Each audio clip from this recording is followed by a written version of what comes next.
देव के पिता को तुरंत अस्पताल ले जाया गया।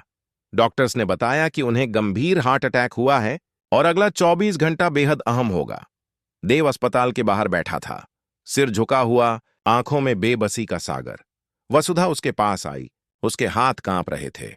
देव, मैं तुम्हारे पिता की वजह से खुद को दोषी मान रही हूं। अगर मैं तुम्हारी जिंदगी में न आती तो ये सब न होता। देव ने वसुधा का हाथ थाम कर कहा, नहीं वसुधा, इसमें तुम्हारा कोई दोष नहीं। पिताजी को सच्चाई का सदमा लगा है, पर मैं जानता हूं कि वो जल्द ही समझ जाएंगे। प्यार कोई अपराध नहीं है।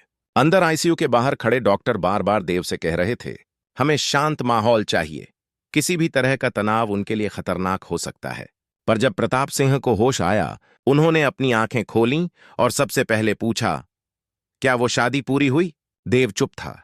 जवाब न देते हुए भी उसकी आंखें सब कह रही थीं, तो तूने कर ही ली? प्रताप सिंह की आवाज धीमी पर तल्ख थी। मैंने तुझे इस दिन के लिए नहीं पाला था देव। मैंने तुझमें अपना अभिमान देखा था और तूने उसे तोड़ दिया।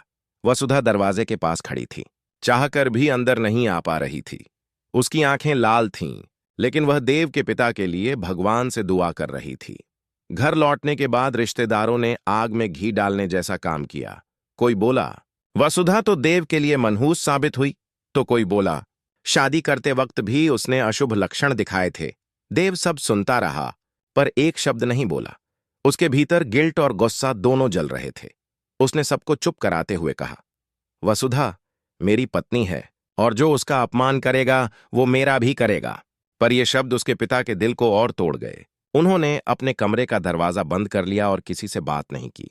वसुधा हर दिन कोशिश करती, उनके लिए खाना रखती, पूजा करती, दरवाजे के बाहर बैठकर माफी मांगती, पर अंदर से कोई जवाब नहीं आता।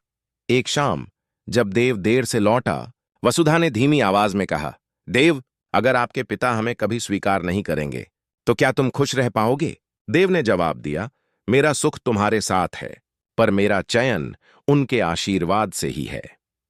उस रात देव अपने पिता के कमरे के बाहर पूरी रात बैठा रहा। उसकी आंखें आंसुओं से भीगी थीं और अंदर से पिता की खांसी और टूटी हुई आवाज बार बार सुनाई दे रही थी।